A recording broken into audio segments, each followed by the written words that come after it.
2015 ha sido un año de grandes desafíos. La globalización ha enfrentado los temas de siempre: falta de empleo, bajo crecimiento, crecientes desigualdades. Hay un cuestionamiento mayor porque los miles de seres humanos que están migrando buscando refugio expresan sobre todo la ruptura de una globalización que no garantiza desarrollo para todos. En nuestra región, América Latina, no solo seguimos siendo la más desigual, hay cuestionamientos severos al mercado, un mercado que se muestra codicioso, rapaz, que concentra cada vez más recursos y poder. Ante eso hay voces que han reclamado una visión ética, recuperar la ética para construir un mundo que sea capaz de garantizar derechos y justicia para todos. Una de esas voces es el doctor Bernardo Klinsberg. Hoy hablaremos con él. La realidad global está caracterizada por el estallido masivo de crisis económicas, la falta de movilidad y la destrucción del capital social. Los especialistas señalan a la desigualdad socioeconómica como el mayor desafío de nuestro tiempo. El doctor en Ciencias Económicas, Bernardo Klinsberg, advierte que a mayor desigualdad, mayor mortalidad infantil y materna, mayor índice de embarazos adolescentes, mayor discriminación de género, mayor criminalidad y menor esperanza de vida. Y es que la desigualdad se refleja en sectores prioritarios como la salud, el empleo, la vivienda y la educación. Según cifras oficiales a nivel mundial, el 20% de los niños abandonan la escuela después de terminar la primaria. Un porcentaje similar presenta deserción en la secundaria. Y hablando de nivel superior, menos del 10% de las personas que pertenecen a la población más pobre ingresa a la universidad, mientras que de la población más rica lo hace el 50%. Además, de acuerdo con el Dr. Klinsberg, la desigualdad se convierte en extrema en América Latina. De acuerdo con la encuesta Gallup, el 55% de los hogares en América Latina están preocupados por no poder pagar la educación de sus hijos. Hay 167 millones de pobres, entre ellos 74 millones de indigentes. En nuestro país, según cifras del informe Desigualdad Extrema en México, presentado por Oxfam y el Dr. Gerardo Esquivel, se registran 53 millones de personas viviendo en pobreza, en contraste con los 16 multimillonarios del país, que han aumentado la importancia y magnitud de sus riquezas, pasando de poseer $25.600 millones en 1996 a poseer $142.900 millones en la actualidad. Este sector multimillonario es el único que no tiene preocupaciones de pobreza y vulnerabilidad. De acuerdo con el texto del Dr. Klinsberg titulado Vidas Paralelas, las marcas de lujo venden $50.000 millones anuales, debido a que los compradores no dependen de la situación económica para seguir consumiendo, es decir, pertenecen a la clase multimillonaria del planeta.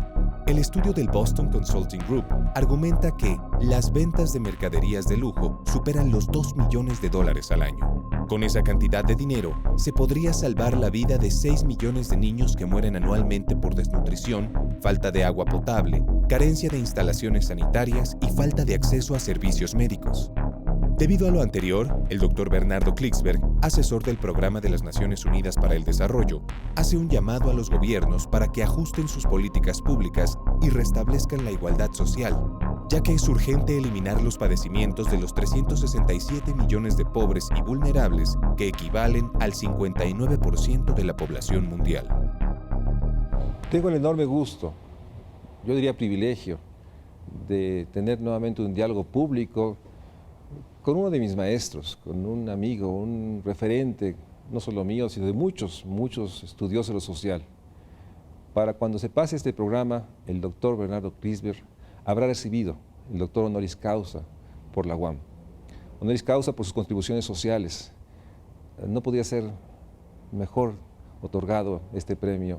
Y nuevamente, gracias Bernardo por permitirme a mí dialogar en frente a muchos sobre los temas que han sido siempre un eje de tu reflexión: la globalidad, la eticidad, el desarrollo y los contracara, la inequidad, la injusticia, la enorme realidad de que tenemos que hacer mucho más. Bernardo, muchas gracias por estar aquí en México Social. Es un gusto estar en un programa que es de punta en toda América Latina, un programa de televisión de amplísima audiencia y con un el conductor del programa que termina de ganar uno de los premios mayores de México a este programa por su relevancia, rigurosidad, seriedad y con un profesor de tu calidad comprometido totalmente con mejorar la suerte de los pobres de México y de América Latina. Bueno, venido de mi maestro, es doblemente agradecido. Pero déjame empezar pidiéndote, haznos una reflexión de este 2015. Ha sido un 2015 que a muchos nos deja con una situación de un enorme asombro por lo que hemos visto, no solo porque las propuestas, creo, y en su momento lo haremos, se han quedado cortas, pero me gustaría que hicieras una reflexión de este mundo global del 2015, cómo lo observas desde tu mirada, que ha seguido durante muchos años, y que pareciera que el siglo XXI no muestra que podamos realmente enfrentar la agenda. Lo dejo así para que tú lo expreses. ¿Cómo observas este 2015? Yo diría que hay buenas y malas noticias, ¿no?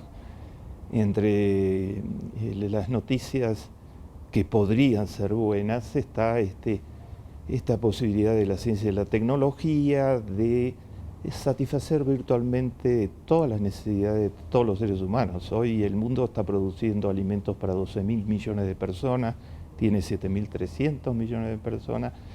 Las fronteras tecnológicas se expanden a una velocidad fenomenal. Tenemos la impresora 3D, por ejemplo, que ya se le pueden cargar 70 sustancias y que con diseños de computadora produce lo que querramos producir, desde zapatos hasta muebles, y según todo indica, en poco tiempo más va a producir medicamentos y puede llegar a producir órganos artificiales, ¿no?, que reemplacen a los órganos.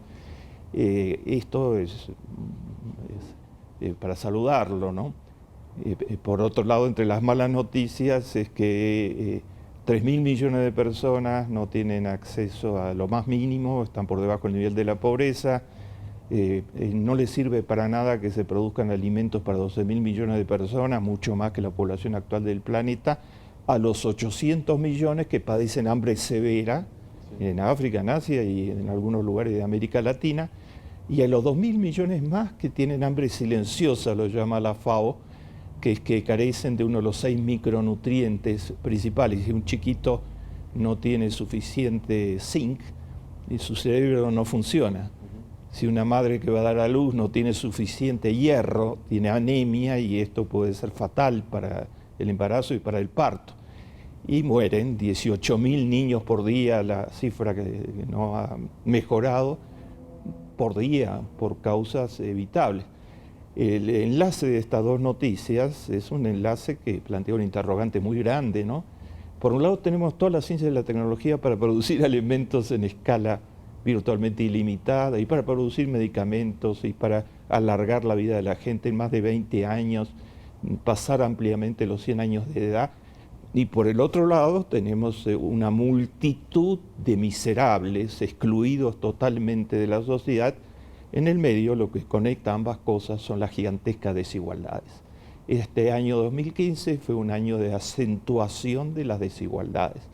El 1% más rico, que 10 años antes tenía el 43% del Producto Bruto Mundial, de acuerdo a los últimos estudios de Oxfam, una de las mayores ONG del planeta, tiene actualmente el 49% del Producto Mundial. Y el pronóstico de Oxfam es que si sigue las tendencias, si no hay cambio en las reglas de juego del sistema económico mundial, este 1% más rico en el año 2019, o sea, de acá a 4 años, va a tener el 56% del Producto Bruto Mundial. Del otro lado, la mitad más pobre de la población del planeta tiene menos del 2% del Producto Bruto Mundial. Este año se ha difundido ampliamente la noticia, tú en tus magníficos artículos destacas permanentemente estos temas en Excelsior y en otros lugares, de que 86 personas nada más tienen actualmente más que 3.600 millones de personas de menores recursos, 86 personas. Esto es inaudito éticamente, ¿no? Son desigualdades, yo las llamo las desigualdades pornográficas, porque no hay manera de llamar a eso. Sí, nos faltan adjetivos para poder describir lo que está pasando. Ahora, dos puntos que creo que son muy relevantes. Esta enorme concentración de riqueza se da en una economía que no está creciendo, y esto nos habla que aun cuando las economías no crecen, la concentración se da. Y cuando crecen también se da. Y por otra parte, esta concentración de riqueza es concentración de poder, que nos lleva a esta reflexión de uno de tus amigos y colegas, Amartya Sen, que lo que está al fondo de estas inequidades e injusticias es la desigualdad del poder.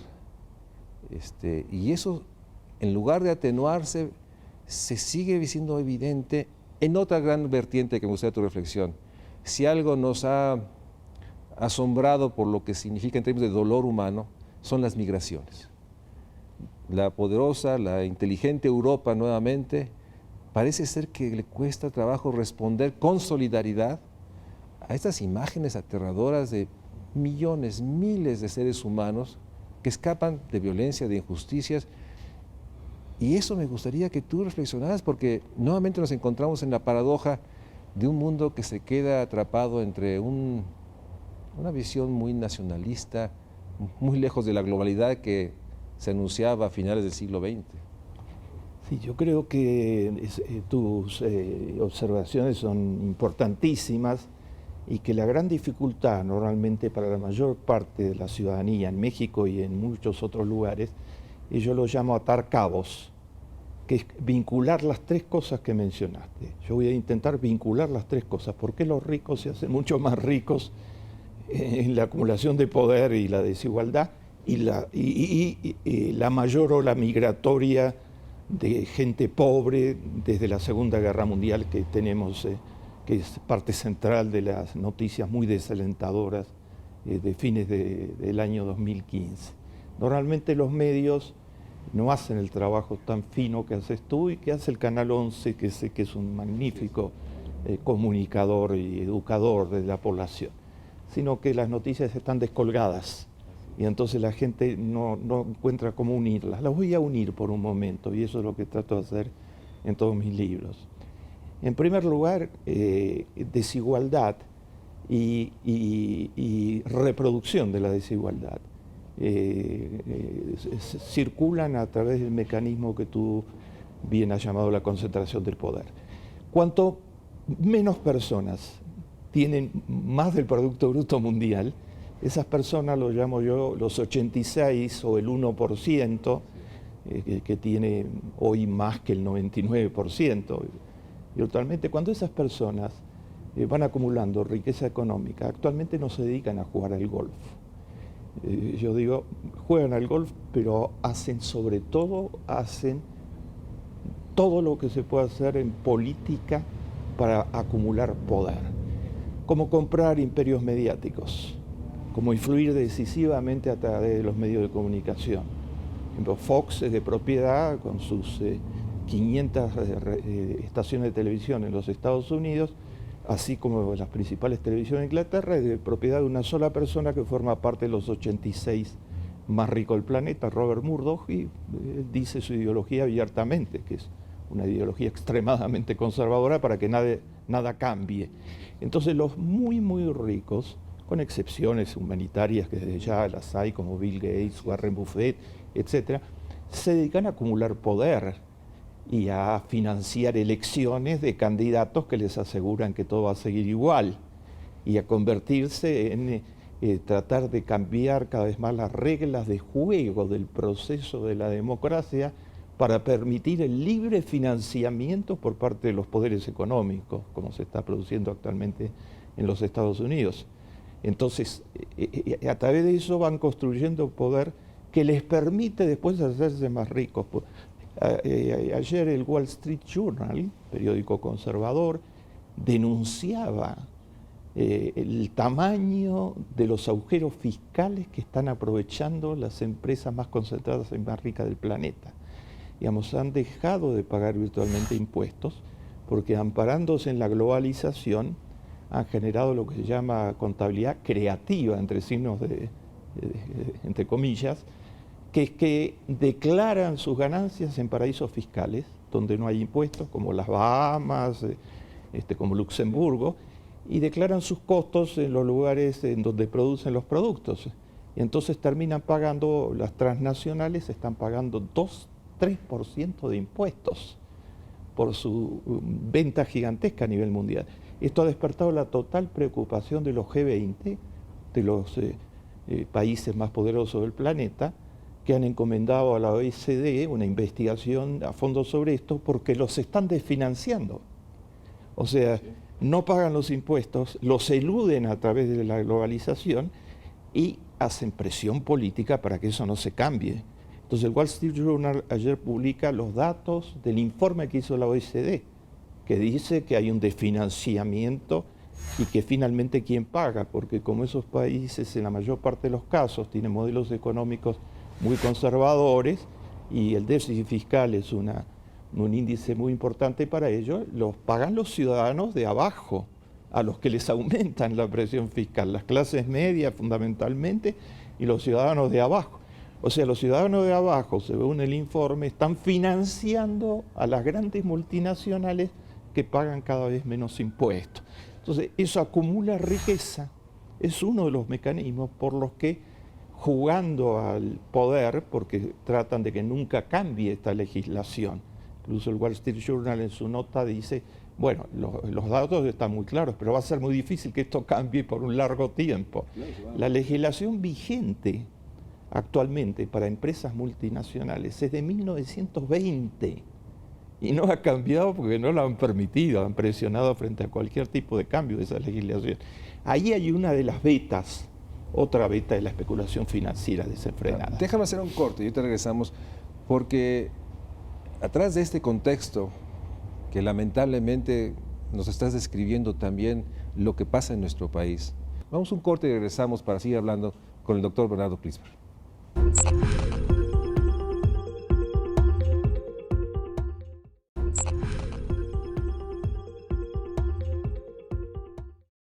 Bernardo, nos queda muy claro esta fotografía tremenda de cómo el poder económico, a través de distintos mecanismos, pues anuda nuevamente este proceso de concentración. ¿Cuál sería el otro punto nodal que podrías tú atar a esto? Que estamos viviendo una de las escenas más lamentables de la historia, ¿verdad? Que es esta inmigración siria bajo esta dictadura horrorosa y la presencia del ISIS, un movimiento demoníaco, totalmente demoníaco, ha perdido la mitad de su población. O sea, de 22 millones de habitantes que tenía, 11 millones se han debido ir.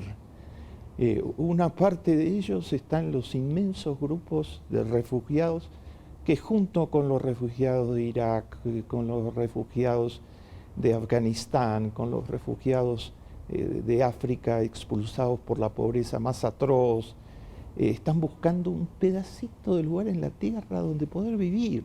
No es una migración para prosperar económicamente, es una migración para encontrar un lugarcito donde poder vivir. Una familia de clase media siria que llegó a la Argentina la semana pasada, médicos, dicen, ¿cómo no nos íbamos a ir? Tenían un pariente que los trajo a la Argentina. ¿Cómo no? Y además Argentina, como gran parte de América Latina, tiene las puertas abiertas. ¿Cómo no nos vamos a ir? Si amanecimos un día y encontramos que todos nuestros vecinos habían muerto. Los habían matado las bombas de Assad. Entonces, ¿cómo no nos vamos a ir? Nos tomamos todo lo que teníamos y tratamos de irnos como fuera. La mayoría no son de clase media, la mayoría son pobres, no tienen dónde ir. Y entonces se lanzan, ahí vienen todos los mercados nuevos, demoníacos que se han creado, ¿no? Los atrapan los traficantes que los llevan en botes sin salvavidas y totalmente precarios por el Mediterráneo a islas cercanas a algún lugar a Grecia o a Italia. Y los abandonan ahí. Y los abandonan en cuanto aparece una luz de un patrullero, los dejan allí o los abandonan del todo porque ya cobraron por adelantado el monto. O los duplican el monto cuando están ya montados en el barco sin ninguna otra posibilidad. Es la explotación total y absoluta. En el fondo del mar quedaron para siempre este año, lo que se lleva del año, 2.600 inmigrantes, ¿no? El año pasado fueron 2.400 en todo el año. Este año van a ser, desgraciadamente... Cerca de los 3.000 puede ser si sigue esta. Y estamos hablando de 1 millón de inmigrantes por lo menos en este año. Probablemente se llegue a una cifra muchísimo mayor, 5.000 por día. Las cifras son horrorosas.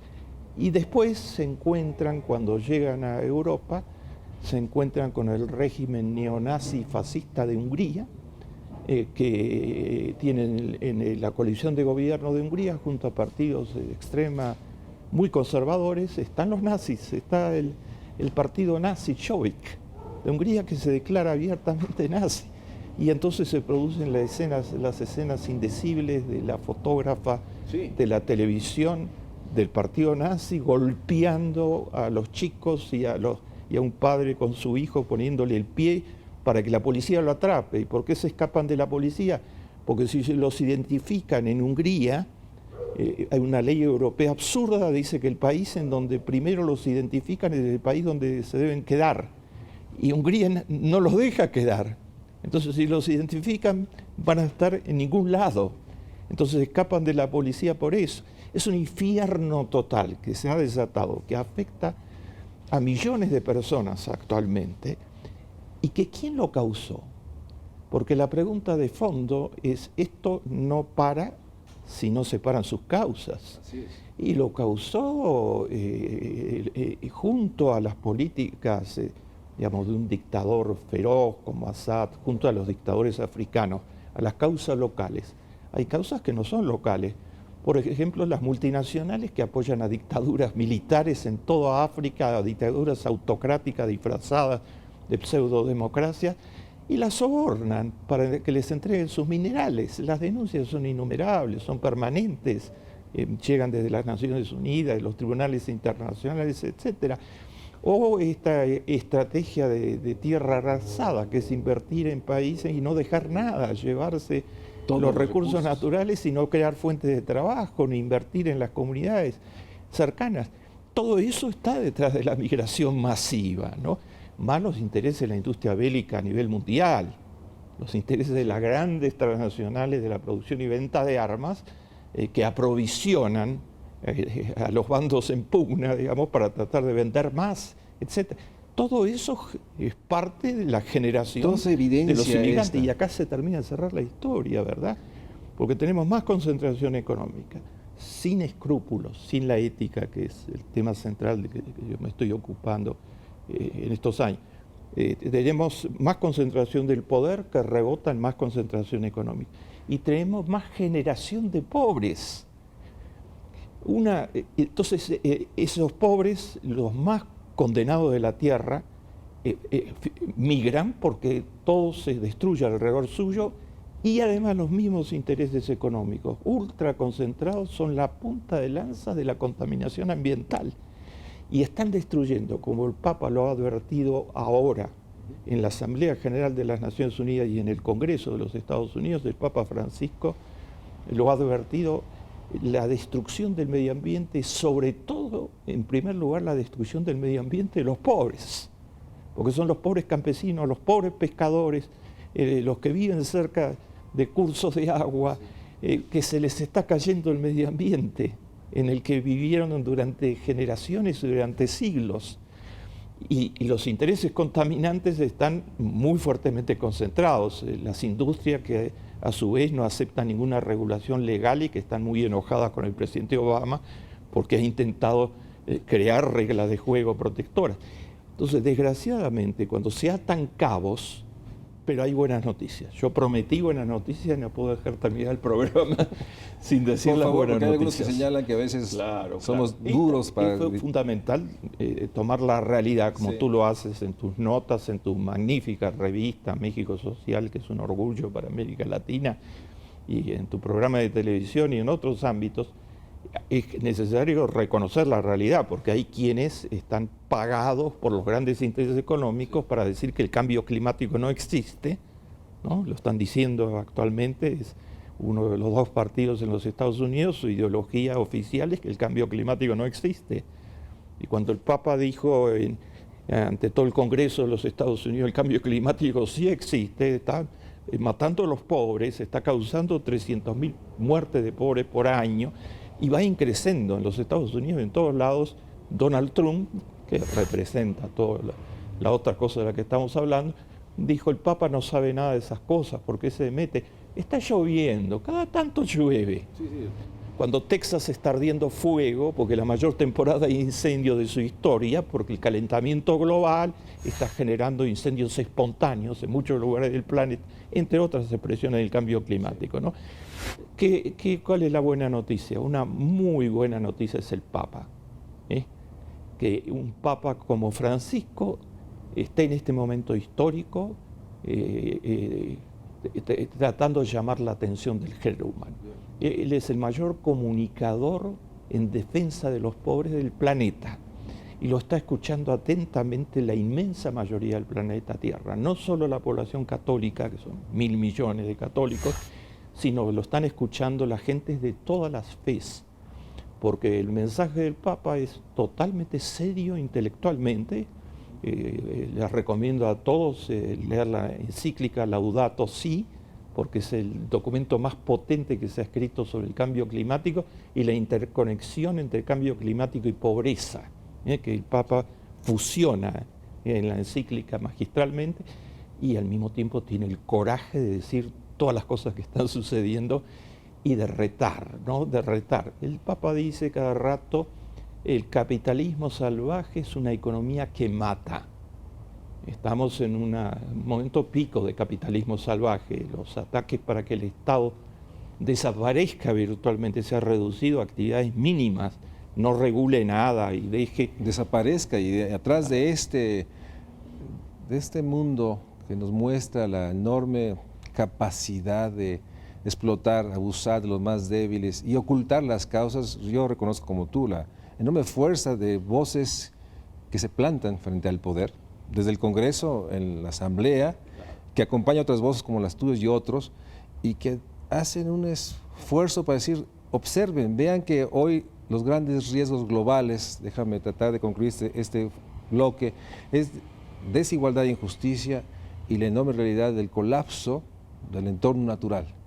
Me gustaría tu visión sobre estos temas ahora que regresemos del corte.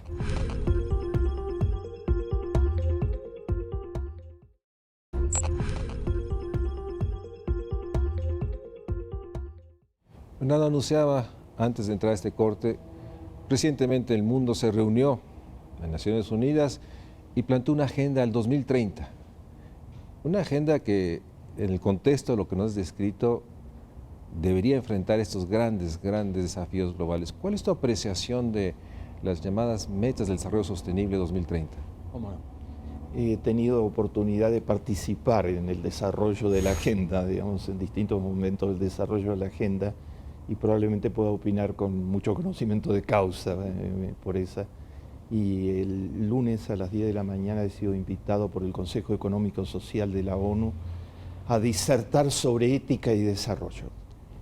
O sea, han considerado suficientemente importante el tema de la ética como para invitarme a disertar. El conjunto de los países del mundo están todos en el Consejo Económico y Social de las Naciones Unidas.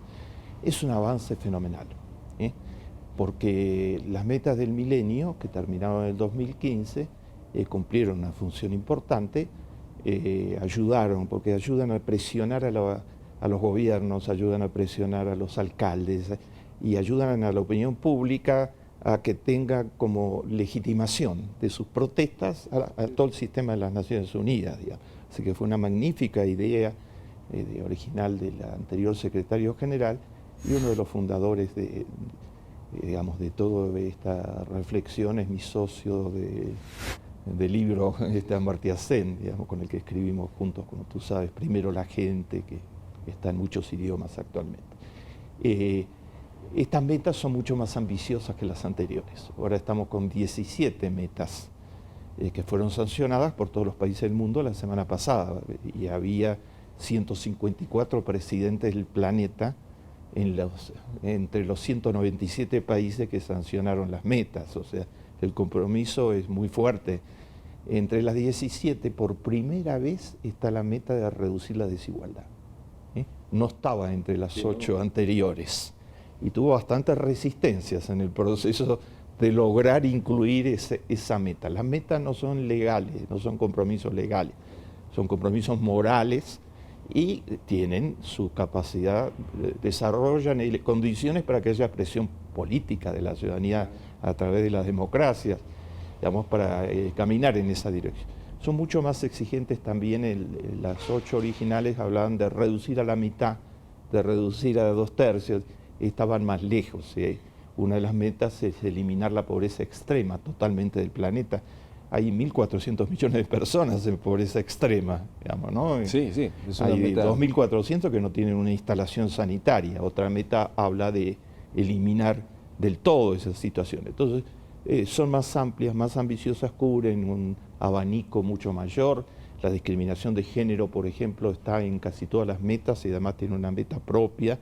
Es uno de los problemas mayores porque la mitad del planeta sigue siendo discriminada. Ha habido avances, pero la violencia contra la mujer, todo eso sigue en pie. Falta una meta sobre las migraciones, diría yo, a la luz de lo que está sucediendo, ¿no?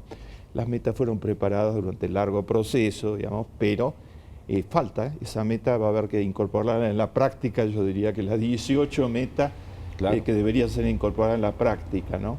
Yo encabecé la semana pasada en la Argentina un congreso internacional sobre responsabilidad social, yo presidí y teníamos 7.000 participantes, ¿no?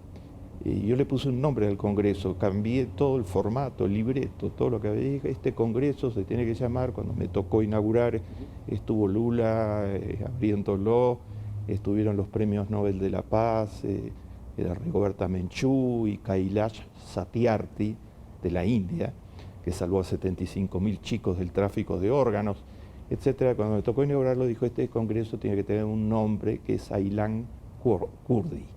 Ese es el nombre que debería tener, porque nos persigue a todos el cuerpecito de Aylan Kurdi de 3 años de edad, emergiendo del Mediterráneo ahogado, el culpable del desenlace final de la concentración del poder económico y de la concentración que eso produce, la dedemocratización que eso produce, es Aylan Kurdi. O sea, que un chiquito de 3 años haya muerto, digamos, bajo el peso de este escenario que han montado de los poderosos del mundo, y además que su madre quedó para siempre en el fondo del mar. Y a pocos metros, lo que no salió en la foto, que se convirtió en la foto más difundida, probablemente el año 2015, sea la foto de Aylan Kurdi, cuando se lo quiera simbolizar. A pocos metros estaba el cadáver de su hermanito, ¿no? De 6 años. El único que sobrevivió fue su padre, ¿no? Hay que agregar las metas de que haya, el Papa lo reclamó en toda su gira a Estados Unidos, ¿no? Que los inmigrantes son seres humanos iguales que todo lo demás, y que la idea de Trump, ¿no?, que persigue al género humano, porque en las encuestas le ha dado resultados, ¿no?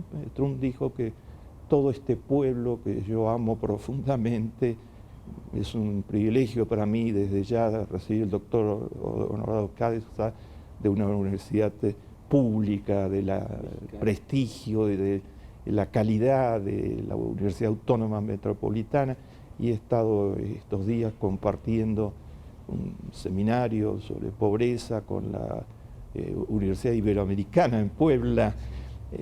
Decirle a toda esa gente tan valiosa que tiene México, que los mexicanos son todos criminales, narcotraficantes, y que por lo tanto hay que construir un muro. Y cuando se le preguntó, y la familia, porque usted dice que usted está a favor de la familia, ¿no? Y entonces los chicos de las familias mexicanas que nacieron en los Estados Unidos, usted va a destruir todas esas familias, porque usted dice que va a deportar al día siguiente que sea presidente, va a deportar a los 11 millones de indocumentados, entre los cuales hay muchísimos mexicanos, etcétera. Y entonces la respuesta de este energúmeno moral, que no hay manera de calificarlo moralmente, fue: yo no voy a destruir ninguna familia porque los voy a deportar a todos con su familia. No, es una barbaridad, ¿no? Bueno, entonces Frente a eso y al gobierno fascista de Hungría que persigue con las tropas a los inmigrantes que logran sobrevivir la travesía del Mediterráneo, tiene que haber lo que el Papa está pregonando, le ha dicho al Congreso de Estados Unidos, son seres humanos iguales que todos. Y entonces, ¿qué es eso, inmigrante o no migrante? Son seres humanos en estado de emergencia que todos debemos velar por ellos. El Papa agregó una frase que yo, digamos, digo cada rato, porque como tú sabes, mi fuente, mi libro de cabecera es la Biblia. Así es. Y el Papa dijo estos días lo que dice la Biblia, que es no le hagas al otro lo que no quieres que te hagan a ti mismo, ¿no? Toda esta concentración del poder económico y de poder fáctico significa que unos pocos están haciendo a la gran mayoría lo que no querrían jamás que les pase a ellos y a sus hijos, ¿no?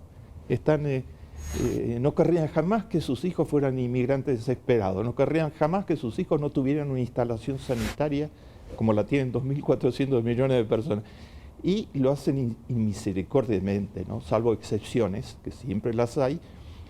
El problema de fondo, mi querido amigo, es la crisis ética. Vamos a un corte y regresamos para seguir hablando con el doctor Bernardo Kliesmer.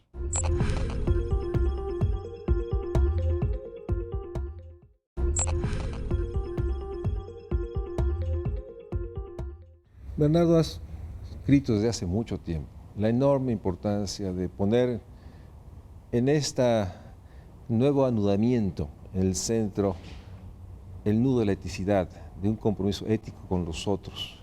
Y has escrito, has hablado en muchos foros, junto con otros, tratando de poner en el centro esta construcción moral humana que nos dé nuevamente ese sentido de que somos parte de algo mucho más, no la globalidad, sino simplemente de ser humanos, de ser seres humanos. ¿Cómo has pensado? ¿Cuál es tu apreciación?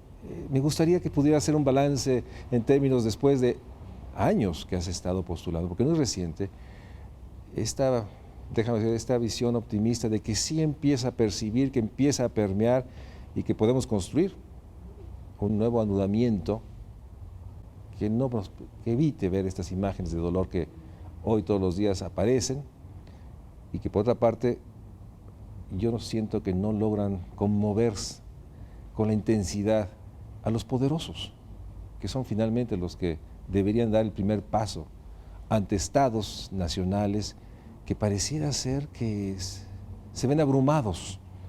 Algunos dicen por la falta de presupuesto, otros por presupuesto y corrupción, otros porque los representantes actuales de los estados no logran comunicarse con sus poblaciones, atrapados en los medios de comunicación. ¿Qué hemos logrado? ¿Hacia dónde vamos? ¿Qué más podemos hacer? Yo creo que sumar a todas las análisis políticos, económicos y sociales que son fundamentales, que deben hacerse, y ahora medioambientales, que deben hacer, y ahora migratorios, digamos, frente a este tema que debería ser central. A todo esto le tenemos que sumar un razonamiento que está más allá de esos análisis, que los contiene, digamos, que es el razonamiento ético. Porque el problema fundamental como especie es si nos vamos para el lado del bien o nos vamos para el lado del mal. Digamos, está planteado en la Biblia con total fuerza, ¿no? La Biblia comienza con Caín matando a su hermano, ¿no? Y cuando la divinidad le pregunta, lo increpa, has asesinado a tu hermano. Caín lo mata, según la metáfora bíblica, por celos, ¿no? Porque Dios prefería a Abel. Y entonces has matado a tu hermano. Y la respuesta de Caín, analizada magistralmente por Emmanuel Levinas, uno de los mayores filósofos que ha tenido nuestro siglo, dedicado al tema de la relación con el prójimo. Emmanuel Levinas dice, Caín no mintió, no buscó una coartada. Caín le dijo a la divinidad, ¿es que acaso yo soy el guardián de mi hermano? O sea, Caín, dice Emmanuel Levinas, es el egoísmo absoluto. si a Caín le producía placer matar a Abel, porque eso le eliminaba a un rival, Caín lo mató y le dijo a la divinidad, ¿es que acaso yo soy el guardián de mi hermano? Toda la historia del género humano está entre la tesis de Caín. Recuerden ustedes que en el texto bíblico Dios le puso una marca en la cara, la marca de Caín. Digamos, Caín ha tenido continuadores, ¿no? Claro. Obviamente, sí, en la historia y en la historia actual. Y la otra posibilidad, que es la de ser el guardián de mi hermano, es la posibilidad que pregonó Moisés y la que pregonó Jesús de Nazaret y la que hoy está pregonando el Papa Francisco. Y en todas las religiones hay el mandamiento de ser el guardián de mi hermano. Y en todas las cosmovisiones éticas que ha habido en el mundo hay el mandamiento. La historia ha pasado por momentos en que ganó Caín y ha pasado por momentos en que se logró reducir el poder de Caín. Estamos hoy, 2015, Caín tiene intereses muy poderosos. Pero del otro lado está el 99% del género humano que quiere vivir en paz con sus hermanos, que quiere vivir en una sociedad donde todos tengan derechos. Están en un estado de organización social diferente, pero ya hay sociedades enteras que han optado por la opción de soy el guardián de mi hermano. Los países nórdicos a la cabeza. Los países nórdicos tienen un sistema de protección social total. Y por algo tienen, o sea, alguien que nace o que inmigra, al día siguiente tiene el seguro de salud noruego, sueco, dinamarqués o finlandés, que lo cubre para todos. Son los países, no casualmente, que tienen el menor nivel de desigualdad, porque la desigualdad es la gran generadora de los desequilibrios de poder y de los desequilibrios económicos. Sí. Tienen el mejor coeficiente Gini del planeta, el más pequeño coeficiente Gini del planeta. Esas sociedades están muy cargadas de ética y la corrupción, además de estar penada legalmente y de haber cero impunidad, la corrupción se educa en valores éticos en la escuela, desde el preescolar, a que la corrupción no es una conducta posible, es una lacra social. Entonces toda la sociedad, frente a un corrupto, lo expulsa de la sociedad, no lo deja entrar en ningún lugar, en ningún club, en ninguna organización de ningún tipo. Esos países existen, ¿no? Ahí están. Sí. Y muestra que una globalidad puede generar esos países. Puede generar esos países. Y puede generar, como está generando en América Latina, y eso es muy positivo. Lula, ante todo, fue un presidente ético, porque fue totalmente fiel a sus orígenes. Hermanito de una familia de 8 hermanitos en pobreza extrema, 3 murieron de hambre. El papá era un alcohólico y se fue de la casa y dejó sola a la madre para atender a los 7 hermanitos, ¿no? Lula sacó 40 millones de personas de la pobreza, de acuerdo a todos los organismos internacionales, ¿no? En 8 años. Y yo tuve un diálogo con Lula hace 10 días ante las cámaras de la televisión, ¿no? Y le pregunté, hay muchos gobernantes que prometieron mucho, y después, frente a la presión de los poderes económicos, de los grupos de poder, de distintos actores, fueron resignando las promesas en el camino. Usted mantuvo del primer día hasta el último y logró sacar 40 millones de la pobreza y eliminar casi totalmente el hambre en el Brasil, que cuando él comenzó eran 55 millones. La redujo en un 85%. Hambre Cero es el programa hoy de referencia de la FAO en todo el mundo, ¿no? Entonces le pregunté, ¿y usted cómo logró enfrentar todas esas presiones y mantener una visión política que lo llevó a esos resultados finalmente? Y no me contestó diciéndome yo leía Maquiavelo, digamos, o yo me fui a Harvard a tomar un curso de gobierno. No. Lula nunca sacó ningún título en su vida, ¿eh? No pudo hacer la escuela primaria porque lustraba las botas a los 3 años de edad, ¿eh? Entonces, ¿sabe lo que me contestó Mario? Esto es primicia realmente para México, porque me lo contestó hace 10 días. Me dijo, profesor, dice, mi madre, éramos los hermanitos, muchas veces no comimos, porque no había nada para comer. Y a veces había poquito para comer. Y entonces mi madre siempre le daba prioridad al más débil de todos. Ella sabía cuál de los hermanitos era más débil. Y entonces en primer lugar estaba él para comer. Mi mandato es el de mi madre, ¿no? Que es trabajar por los más pobres en primer lugar. Y eso me ha guiado en toda mi vida política. Yo no tengo ni una carrera universitaria de ningún tipo, pero sé exactamente a dónde voy, ¿eh? A cumplir el mandato de mi madre, la ética, ¿eh? La ética fue la base del mayor éxito de América Latina en sacar gente de la pobreza, la ética. Y hoy en América Latina pasan muchas cosas en donde los pueblos están reclamando en última instancia en nombre de la ética. Esta revolución que ha habido, la revolución de la dignidad, ¿no? En Guatemala parecía que en Guatemala nada iba a cambiar nunca, digamos. Y es admirable lo que han hecho. Y el pueblo guatemalteco simplemente salió a la calle masivamente, todos los sectores sociales, ¿eh? En las manifestaciones había una columna de empresarios, de empresarios exigiendo la renuncia del presidente, junto a los pobres de solemnidad, digamos, junto a las poblaciones indígenas, y dieron una advertencia ética fenomenal. Sacaron al presidente, que hoy está encarcelado junto con la vicepresidenta, y todas las evidencias indican lo que indican, ¿no? Que era el jefe de la línea, de la banda, etcétera, y al mismo tiempo dijeron, cuidado, venga quien venga, nosotros no nos desmovilizamos. Y no están movilizados en nombre de ningún partido político, nada, sino en nombre de la ética. Los pueblos, en nombre de la ética, yo he colaborado fuertemente en que Argentina tenga hoy un programa de lucha contra la pobreza, que es una referencia internacional actualmente. Tiene 5 años de existencia, se llama Asignación Universal para Hijos de Trabajadores Informales y ampara a todos los chicos pobres del país. Argentina tiene 3.600.000 niños pobres, en un país de 42 millones de habitantes. El programa es para volverlos a la escuela, darles todas las condiciones para que se inserten en la sociedad. Entonces combina, digamos, todo lo que yo he trabajado en mi vida en gerencia social, que es al mismo tiempo que articulación de las políticas económicas y las sociales, de todos los actores, participación de la empresa privada, participación de la sociedad civil, un gran pacto, digamos, en torno a los niños pobres, combina empoderar a las madres, que para mí es el recurso más importante para luchar contra la pobreza. Empoderar a las madres quiere decir, en este programa, el único sujeto de derecho para recibir el apoyo del Estado es la madre. Y al mismo tiempo en el programa hemos bancarizado a todas las madres pobres.